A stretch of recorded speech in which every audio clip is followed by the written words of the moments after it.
Welcome friends. इस video में बिल्कुल बात नहीं करूंगा मैं जो वॉर चल रहा है बिटवीन ईरान एंड इसराइल। अब ईरान और इसराइल का वॉर की वजह से आपने बहुत सारे यूट्यूब में वीडियो देखे होंगे। देखिए, स्टॉक मार्केट में ये सब चीज़ें होती रहेंगी। अगर आप ये सब चीज़ें आप टॉलरेट नहीं कर सकते हो तो आप स्टॉक मार्केट में आप मत आओ। क्योंकि आप देखोगे कि जो पहले जो हुआ करता था वो 2 साल 3 साल में एक बार कुछ इवेंट्स हुआ करते थे। अब जो इवेंट्स है वो हर 2-3 महीने में कुछ ना कुछ इवेंट्स होते रहते हैं। तो आपके हाथ में क्या है? आपके हाथ में सिर्फ ये है कि आप एक लॉन्ग टर्म इन्वेस्टमेंट करें, अच्छे स्टॉक्स को लीजिए। और ये अपॉर्चुनिटी होता है, ये सब जब वॉर की जब होती है तो एक अपॉर्चुनिटी होता है। मतलब वॉर को मैं ये नहीं बोल रहा हूँ कि वॉर होनी चाहिए, क्योंकि जब भी कोई वॉर होता है तो उससे जो कॉमन लोग हैं उनकी जान जाती है। तो बट आपके हाथ में कुछ भी नहीं है, तो ये एक अपॉर्चुनिटी लीजिए। जो भी स्टॉक आपको अच्छा लगता है, डिप में मिलता है, तो उसको अपना पोर्टफोलियो लॉन्ग टर्म के लिए बिल्ड कीजिए। बट मेरा पॉइंट ऑफ व्यू है कि वॉर ज़्यादा समय तक नहीं चलेगा, क्योंकि यूएस में इलेक्शन है और यूएस नहीं चाहती है कि जो इसराइल है वो रिटेलिएट करे ईरान को। क्योंकि अगर ऐसा होता है तो क्रूड ऑयल का प्राइस बढ़ेगा। क्रूड ऑयल का प्राइस बढ़ने से आपको पता है कि इन्फ्लेशन होगा, और क्रूड ऑयल का प्राइस बढ़ने से इंडिया की जो कैड है वो भी बढ़ती है, जो करंट अकाउंट डेफिसिट होती है। तो मुझे नहीं लगता है कि ये वॉर ज़्यादा दिन तक चलेगा। अब इस वीडियो में बात करेंगे म्यूचुअल फंड्स के बारे में। पूरा ध्यान से इस वीडियो को देखिए और मैं पूरी क्लियर डाउट करूंगा, और ये वीडियो देखने के बाद शायद आपको थोड़ा आइडिया मिल जाएगा कि म्यूचुअल फंड को आपको कैसे सिलेक्ट करना है। थोड़ा मैं इसलिए बोल रहा हूँ क्योंकि मैं ये नहीं बोल रहा हूँ कि मैं परफेक्ट हूँ, और जो मैं बता रहा हूँ बिल्कुल आप उसको ही सुने। आप अपना भी इन्वेस्टमेंट डिसीजन ले, अपने इन्वेस्टमेंट एडवाइजर को के साथ बैठे, और एक कलेक्टिव इन्फॉर्मेशन को प्रोवाइड करने के बाद ही आप म्यूचुअल फंड में इन्वेस्टमेंट कीजिए, और अपने इन्वेस्टमेंट एडवाइजर से जरूर कंसल्ट कीजिए। सबसे पहले आप अपने डिफाइन योर इन्वेस्टमेंट गोल। आपको गोल नहीं पता होता है और आप म्यूचुअल फंड में इन्वेस्टमेंट कर देते हैं। अगर आपको घर से कहीं जाना है तो आपको पता रहता है मुझे कहाँ जाना है और किस रूट को पकड़ना है। तो ये चीज़ को आप समझिए, अपने इन्वेस्टमेंट गोल को समझिए कि आपका इन्वेस्टमेंट गोल क्या है। या रिटायरमेंट आपका गोल है, एक्यूमुलेशन फेज आपका है, या फिर आप रेगुलर इनकम आप एक्सपेक्ट करते हैं अपने। तो आप, या फिर आपका चिल्ड्रन एजुकेशन, या फिर सेविंग्स के थ्रू आपका कोई गोल हो, और वो कोई लॉन्ग टर्म हो या फिर शॉर्ट टर्म भी थोड़ा हो सकता है। बट म्यूचुअल फंड में कोई भी पैसा शॉर्ट टर्म के लिए नहीं आता है, क्योंकि म्यूचुअल फंड में आप 1-2 महीने में पैसे नहीं कमा सकते। Mutual fund is all about और लॉन्ग टर्म इन्वेस्टमेंट्स। तो define your investment goal. Second है अंडरस्टैंडिंग योर रिस्क टॉलरेंस।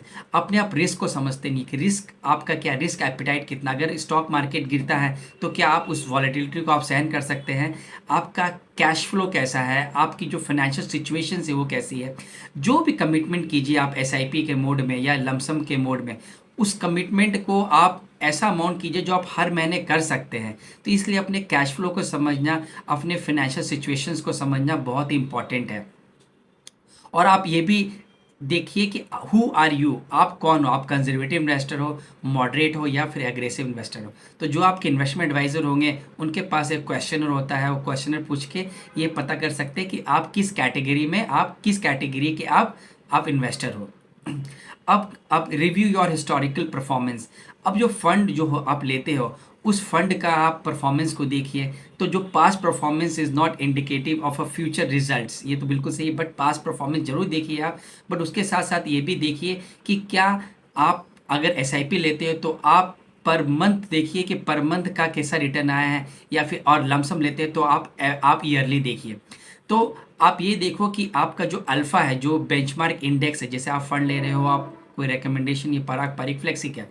तो पारिक फ्लेक्सी कैप का जो बेंचमार्क इंडेक्स है, क्या उसने हर साल पराग पारिक ने अपने बेंचमार्क इंडेक्स को बीट किया है, तो अल्फा जनरेट किया है। तो एक एग्जांपल के रूप में अगर निफ्टी 50 है, अगर मेरा बेंचमार्क इंडेक्स है और निफ्टी 50 का रिटर्न 10% है, और पराग पारिक लेके आ रही है 15%, तो पराग पारिक 5% एक्स्ट्रा लेके आ रही है, ये अल्फा होती है।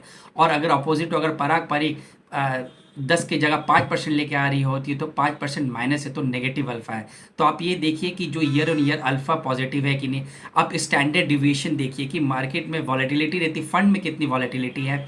आप ये देखो, आप इसका शार्प रेशियो देखो, आप फंड मैनेजर की हिस्ट्री देखो। तो आप पूरा एक अपने स्कीम्स को पूरा ध्यान में रखिए। पूरा आप एक स्टडी कीजिए, रिसर्च कीजिए, उसके बाद ही आप इन्वेस्टमेंट कीजिए। अब एक्सेस फंड मैनेजमेंट। अब फंड एएमसी का ट्रैक रिकॉर्ड देखिए जो बहुत इंपॉर्टेंट है, और मैंने देखा है कि बहुत सारे लोग जो फंड जहाँ से एएमसी ले रहे हैं वहाँ नहीं, वो नहीं देखते कि मैं किस एएमसी से ले रहा हूँ। मतलब 90% लोग मैंने देखा है, क्योंकि मैं खुद एक म्यूचुअल फंड डिस्ट्रीब्यूटर हूँ, कि लोग जब एएमसी को ध्यान में नहीं रखते। एएमसी अभी क्या, जैसे मैं बता रहा हूँ, अब एक एएमसीज है, कोई रिकमेंडेशन नहीं, एसबीआई। अब एसबीआई के पास अगर आप मान लो 20 स्कीम्स हैं, 20 स्कीम्स में 2 स्कीम्स अच्छा कर रही है, तो मतलब जो पूरी फंड हाउस है उसकी एक इन्वेस्टमेंट स्ट्रैटेजी अच्छी नहीं है। और एक ऐसा फंड हाउस है, फंड हाउस बी, जिसके पास 20 स्कीम्स है बट उसमें से 15 स्कीम्स अच्छा कर रही है।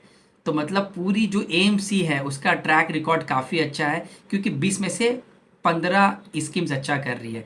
तो आप बिल्कुल ध्यान में रखिए प्लीज़, आप एएमसी का ट्रैक रिकॉर्ड जरूर देखिए और एक रेपुटेड, एक अच्छे एएमसी के साथ ही जाए। अब कंसिडर कॉस्ट एंड फी कीजिए।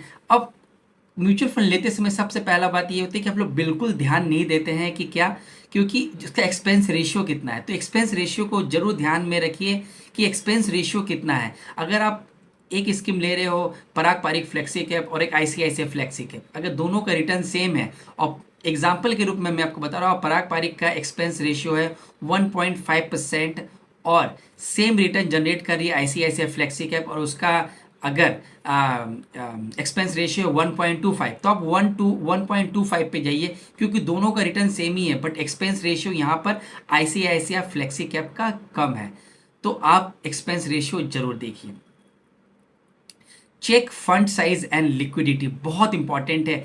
देखिए जो बड़े जो फंड साइज हो जाते हैं वहाँ पर कैपिटल को एलोकेट करना काफ़ी एक दिक्कत वाली बात होती है, और जो छोटे होते हैं वहाँ पे लिक्विडिटी की इशू होती है। तो करें क्या, तो एक एप्रोप्रिएट फंड साइज देखें कि फंड साइज एप्रोप्रिएट है कि नहीं, वो ध्यान में रख के आप इन्वेस्टमेंट कीजिए।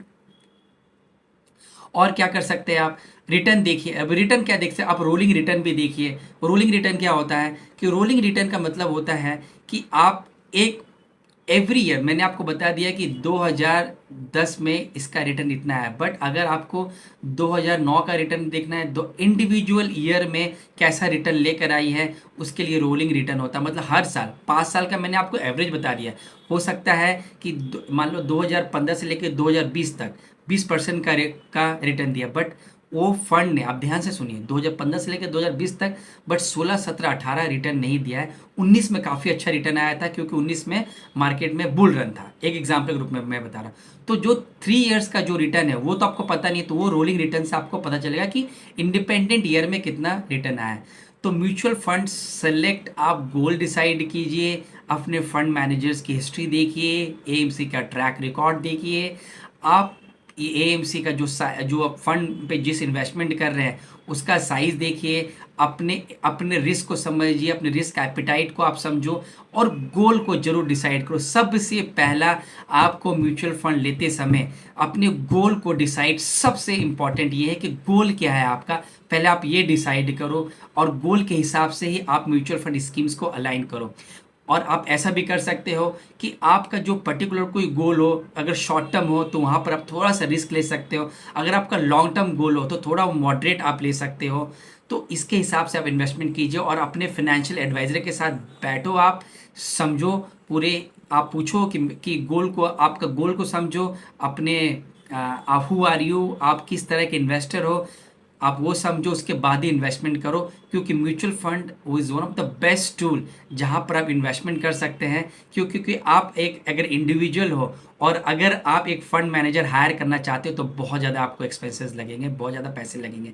तो mutual fund is a best way जहाँ पर आप नॉमिनल फ़ी देकर आपको एक प्रोफेशनल फंड मैनेजर मिलता है, और उसके थ्रू आप इन्वेस्टमेंट कर सकते हैं। तो आशा, और टाइम भी आपको बचाता है, क्योंकि आपको टाइम देने की बिल्कुल ज़रूरत नहीं है।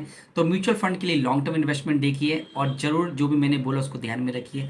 आशा करता हूँ वीडियो आपको अच्छी लगी तो प्लीज़ चैनल को सब्सक्राइब कीजिए और लाइक ज़रूर कीजिए। मिलते हैं नेक्स्ट वीडियो में। Thank you.